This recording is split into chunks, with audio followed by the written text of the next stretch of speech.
Cristiana Evangélica presenta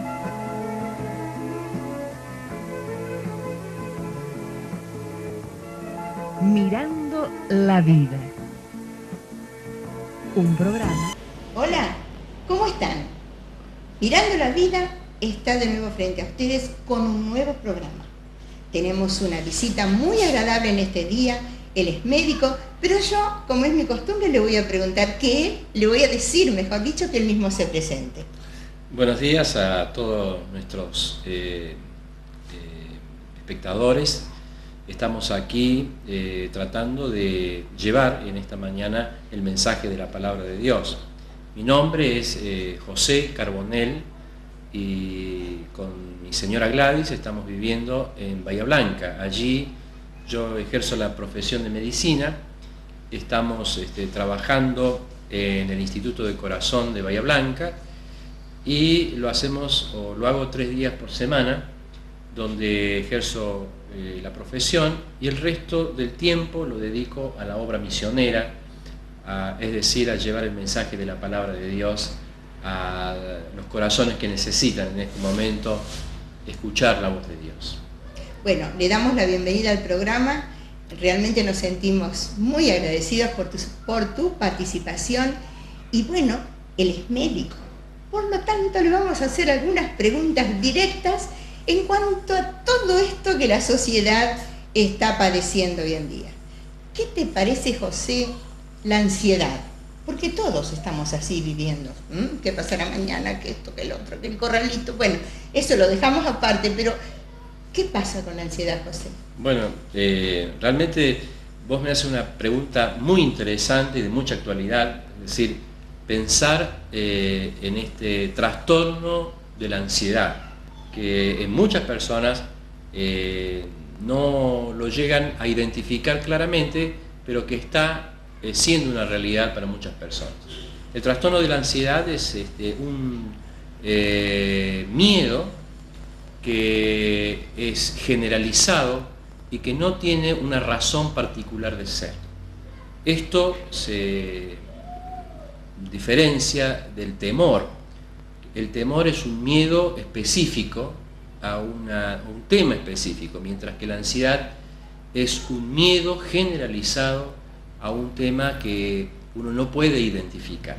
Lo único que realiza la ansiedad, o lo único que se da cuenta porque una persona puede llegar a este trastorno de la conducta, es cuando se da cuenta de que está preocupado y tiene que vivir preocupado. Y cuando no está preocupado, se siente preocupado porque no está preocupado. De manera que la ansiedad provoca un temor que es generalizado, no identificado y que respeta a diferentes áreas de la conducta humana. Algo dijiste que el miedo es diferente a la ansiedad. Sí, el miedo es algo que nosotros podemos identificar la causa específicamente. Nosotros podemos ver la causa específicamente. El miedo es algo que podemos identificar claramente, mientras que la ansiedad es algo que uno no lo puede identificar claramente, pero sí vive un proceso de angustia, de tensión, que muchas veces puede llegar hasta la depresión, ¿no? Es una cosa seria esta, ¿no? Esto es una cosa que se va agudizando, que se va profundizando, que a veces uno no le da importancia, pero que evidentemente tiene sus trastornos y llega a un punto tal que puede lastimar todas las áreas de la conducta y todas las áreas de la personalidad. ¿Y la salud?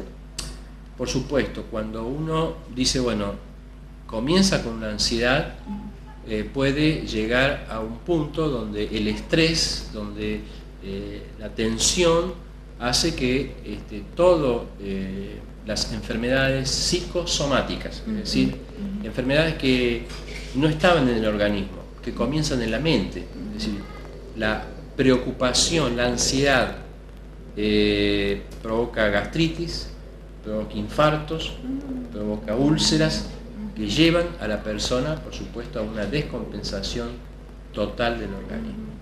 Hemos sabido de personas que han debido ser operadas de una úlcera abierta en un estado de ansiedad o de estrés permanente. Qué grave, Dios mío. Escuché hablar de personas con fobia. Bien. ¿Es verdad? Sí, la fobia también es un estado de la conciencia, es un estado, digamos, de enfermedad, porque llega a ser una enfermedad, la fobia, de decir personas, bueno, están inquietas, no saben por qué, pero están inquietas, no pueden descansar, no saben, una sensación de inquietud, de temblor, y la fobia corresponden a temores localizados. Por ejemplo, hay fobias de personas que no pueden entrar a un lugar cerrado, o fobias sociales, personas que no pueden estar en ámbitos donde comienzan con ese temor de pensar de que lo están mirando, de pensar de que los están analizando, y esa persona comienza con ese temor, fobia. Otro tipo de fobias son las fobias que uno pueda tener a situaciones especiales, fobias de poder, por ejemplo, de conductas repetidas. Por ejemplo, creen que le van a robar, una fobia, ir a cerrar la puerta, y la va a cerrar 10 veces para ver si está bien cerrada, porque es una fobia, un temor que hay en el corazón, que hay en la mente, y que si uno no cambia su pensamiento permanente va a estar viviendo bajo ese dominio, es decir, está como encerrado en esa fobia. ¿Tiene que ver con el pánico? El pánico es cuando ya ese temor, ese miedo, pasa a manifestarse, es más agudo, y pasa a manifestarse en el organismo. La persona empieza a sentir palpitaciones, taquicardias, sudoraciones, le falta el aire, comienza a sentir que le baja la presión, es decir, pánico a situaciones determinadas. Ya son pánicos a situaciones que están identificadas claramente. En todo lo que vas desarrollando pienso que empieza por la ansiedad, y si eso no se para, paulatinamente va siendo más grave hasta llegar a todo eso. ¿Y en qué desencadena todo esto? Y por supuesto, son escalones, ¿no es cierto? Que uno, la conducta y la mente va pasando. Si uno no lo va a enfrentar o no lo soluciona, es muy importante, o es muy probable que llegue hasta la depresión de la persona. Tan temida en estos días. Y la depresión es una de las causas de enfermedad. La depresión de una persona puede ser causa de muchos problemas, de internaciones. ¿Hay grados? Hay muchos grados, ¿Hay grados, por supuesto, de personas que llegan hasta un grado de depresión tan grande que la depresión busca justamente el suicidio, ¿no? Es decir, hasta dónde llega el grado de ansiedad, de temor, de fobia que uno pueda llegar a tener, llega hasta la depresión, y la depresión llega al suicidio. Pensando que quizás así termina todo. Pensando que es la solución a todo de un problema que no puede salir. Nosotros muchas veces, hablando en conferencias y llevando este tema a las personas, muchas personas que viven en depresión hablan acerca de un pozo que no pueden salir. Es decir, por más que alguien le quiera ayudar, esa persona no puede salir de esa cárcel que se ha hecho a sí misma. Y la persona la describe como un pozo oscuro que tiene sus paredes lisas, y que en la parte superior, en la abertura superior, hay luz, pero que no pueden llegar hasta allí. Y en esa parte superior ven a sus familiares, a los médicos, a los psicólogos, pidiendo que salga esa persona, pero esa persona no puede salir. Entonces, esa es la imagen de la depresión, que una persona pueda estar sumido en un pozo oscuro, de paredes lisas, que escucha voces que quieren ayudarle, pero no pueden ayudarle, ¿no? Ese es el símbolo, tal vez, más triste que tenga la depresión. Y allí en ese pozo la persona busca la muerte, ¿no? Busca el suicidio. De hecho, que en Estados Unidos, por ejemplo, hay una estadística de personas que se tratan de suicidar por año. 55.000 personas tratan de suicidarse por el tema de la depresión por año. Sí, es un tema... Los tratamientos, digamos, farmacológicos, no sé cómo se llaman, dan resultado. Bueno, relacionado a todas las enfermedades psicosomáticas, y muchas veces la depresión misma, fue un tema de mucho dolor, de mucho sufrimiento, pero además la medicina quiso tener muchos avances y no los pudo tener. Pero a partir de la década de los 50 del siglo pasado, hubo digamos, un despertar del tratamiento con drogas que hablaban de antidepresivos, es decir, antidepresivos que manejaban la conciencia. Parecía que había llegado la solución para la depresión, para la ansiedad. Entonces se le daba a estas personas estas drogas y parecía que iba a ser la solución definitiva. El problema estuvo cuando se descubrió que estas drogas no se la podía dar a cualquiera. Una persona muy depresiva no la podía tomar, o estas drogas no podían tomar una persona, se olvidaba que la tomaba, lo tomaba 2 o 3 veces y provocaban grandes intoxicaciones, así que el remedio era peor que la enfermedad. Así que bueno, se quedó limitada, las pastillas, digamos, quedaron limitadas a un grupo de personas, pero hay otro grupo que sigue depresivo. Otro tratamiento que fue de mucho valor fue el electroshock. No sé si vos has escuchado hablar. El electroshock era una corriente eléctrica que se atravesaba el cerebro, y entonces la persona que recibía este tratamiento parecía que la fuerza de la electricidad provocaba una amnesia en la mente, y la persona se olvidaba la razón por la cual había llegado a la depresión o a la ansiedad o a su fobia. Entonces se pensaba de que podía ser un tratamiento bueno, pero con el correr del tiempo, después de los años 60, 70, cayó en descrédito este tratamiento, porque se veía que más era lo que destruía neuronas que lo que hacía bien. Las curas de sueño, porque yo escuché también que hay personas que... Bueno, es uno de los tratamientos que uno pueda tener, pero vamos a seguir hablando. Sí, hay mucho más, me parece. Me parece que no podemos dejar con esta descripción, verdaderamente. Creo que hay una verdadera solución. Pero, ¿qué te parece si lo hablamos en el segundo bloque? Por supuesto, vamos a tratar de llevar toda la solución a nuestros amigos para que puedan conocer que hay una verdad. Una verdad. Muy bien.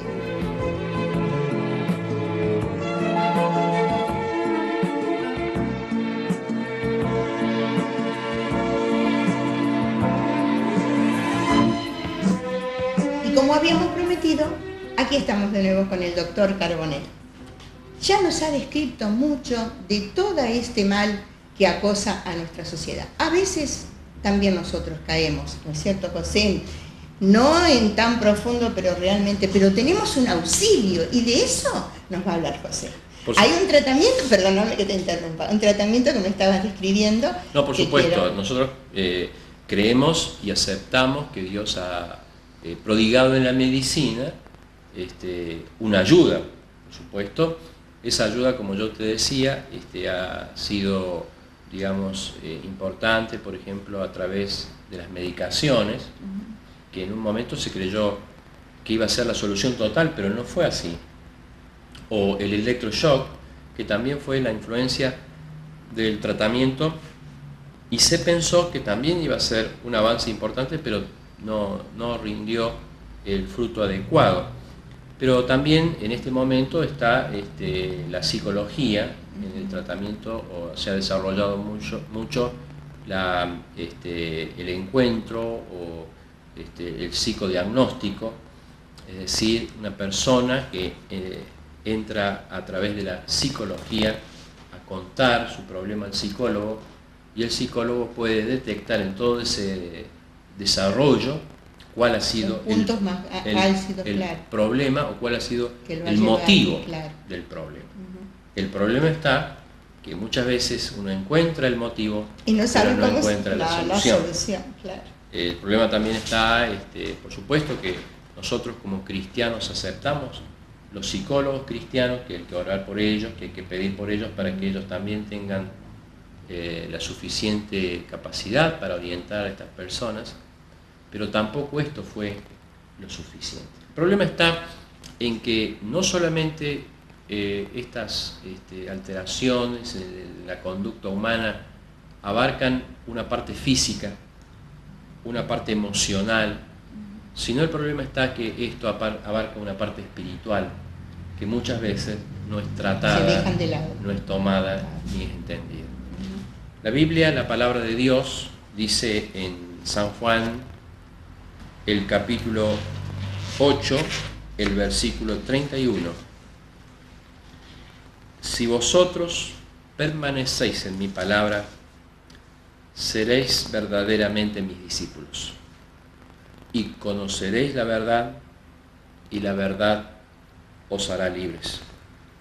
Dice el Señor, de cierto Dios, que todo el que hace pecado es esclavo del pecado. Y el esclavo no queda para siempre, sino que el Hijo queda para siempre. Así que si el Hijo os libertare, seréis verdaderamente libres. El mensaje que nosotros debemos dar esta mañana es el mensaje que habla acerca de que el hombre debe cambiar desde adentro hacia afuera. Las personas quieren cambiar sus conductas, sus hábitos, quieren cambiar sus palabras, pero muy difícilmente puedan cambiar esto si no cambian el corazón. ¿Por qué? Porque el corazón es el asiento de todos nuestros sentimientos, y el único que puede cambiar un corazón, el único que puede cambiar verdaderamente el interior del hombre, es la fe en Jesucristo, es decir, Cristo viviendo en el corazón. Sin Cristo en el corazón, la persona vive una esclavitud, está esclava de sus pensamientos, esclava de sus temores, esclava de sus angustias, de sus pánicos. Entonces la persona no puede salir porque está encerrado en una cárcel que él mismo ha fabricado. Para salir de esa cárcel, uno necesita alguien que le dé libertad. Para salir de esa cárcel, uno necesita alguien que verdaderamente abra la puerta de la cárcel, caigan las ataduras que lo atan al pasado, al pánico, a la angustia, y uno pueda salir del pozo de la desesperación.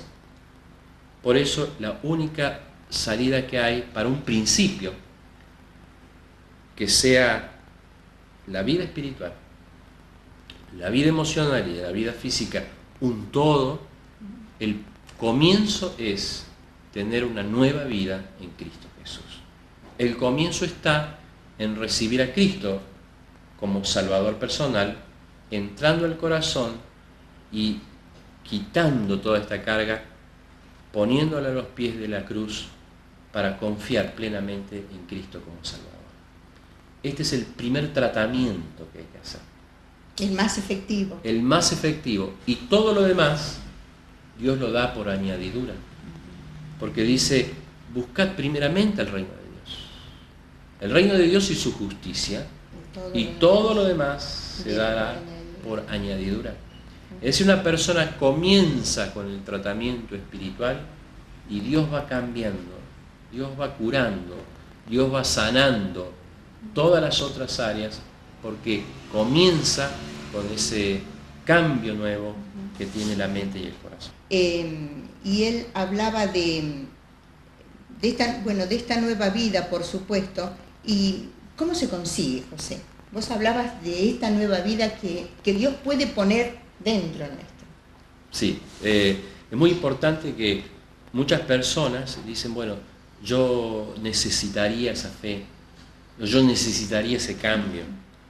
Muchas personas se preguntan cómo hacer, Claro. porque muchas personas han escuchado o han ido a alguna iglesia o han estado conforme con lo que se decía, pero nunca ha habido un cambio personal, ¿no? Claro. Entonces lo que la Biblia habla y es nuestro mensaje, es cómo una persona puede aceptar a Cristo, cómo puede cambiar su vida, cómo puede hacer que Cristo entre en el corazón. Y yo creo que es muy sencillo, muy simple. Yo siempre le digo a las personas que tienen que tener en cuenta 3 cosas muy sencillas, ¿no? Lo primero que uno tiene que tener en cuenta para venir a Jesucristo es confesar a Dios que hay una enfermedad. Y esto es muy difícil porque lo más difícil de la persona es poder decir, yo me equivoqué, ¿no? Es reconocer que está equivocado. ¿Cuántas veces nos cuesta mucho decir a todos que estamos equivocados? Pero pasa por el orgullo de cada persona, pasa ¿no? un poquito, ¿no? un poquito mucho, José. Un poquito. Y esto hace que, bueno, uno le cueste reconocer delante de Dios, porque nosotros lo que queremos marcar, que es el reconocimiento no delante de una persona, no delante de una religión, no delante de una forma ni un rito, sino es que delante de Dios. Esto es lo más importante. Claro. En segundo lugar, para venir a Jesucristo, uno debe creer. La fe es lo que mueve el corazón hacia Dios. La confianza. Creer que Cristo en la cruz del Calvario murió para limpiar todos nuestros pecados. Es decir, que Él tiene la verdadera sanidad del corazón. Él limpia, borra el pecado, la culpa, la vergüenza, el pánico, el dolor, la ansiedad. Creer que Cristo puede limpiar es un acto de fe. Pero en tercer lugar, para venir a Jesucristo uno necesita tomar su propia decisión. La propia decisión es abrir el corazón a Jesús. Decirle, Señor, yo quiero que entres en mi corazón, que entres a mi vida, te acepto como mi Salvador personal. Hermoso. Hablabas de algo muy importante, que Dios quita todo eso, esas cargas que tenemos dentro, pero ¿qué pone en su lugar? Un Bueno, gozo, es una hermoso alegría. lo que vos dices, porque es muy importante. Cuando Dios quita todo lo malo, Dios pone todo lo bueno. Y todo lo bueno que le puede dar a usted es esperanza. Esperanza en un mundo que tal vez ha perdido la esperanza.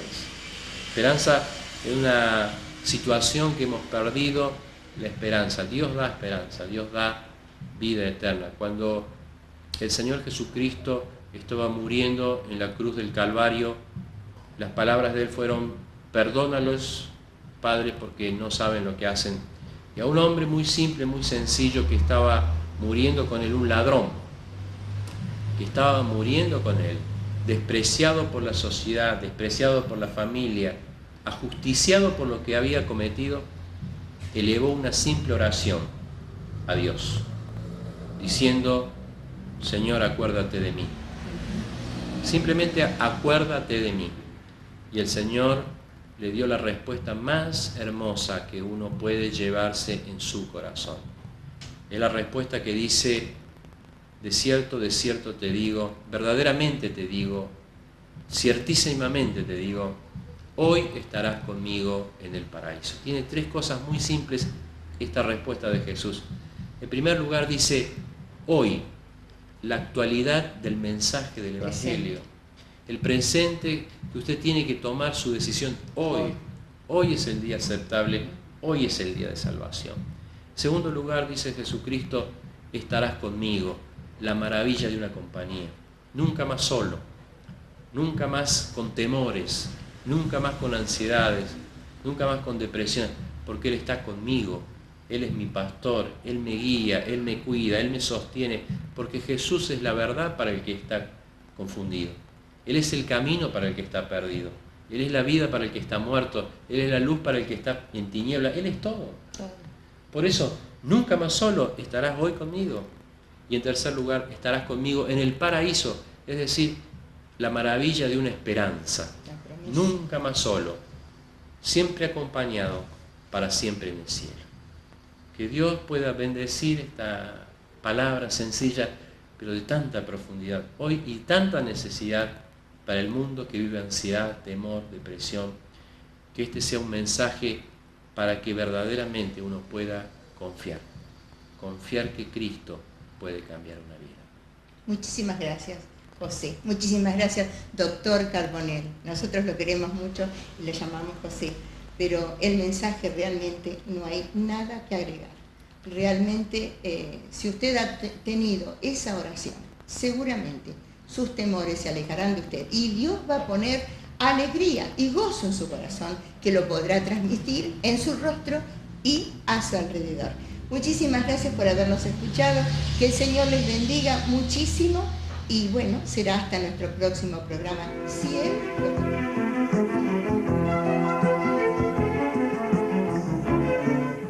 Dijo Jesús: yo he venido para que tengan vida y para que la tengan en abundancia. Esta fue una producción de la Iglesia Cristiana Evangélica en San Martín 19, código postal 2800, Zárate.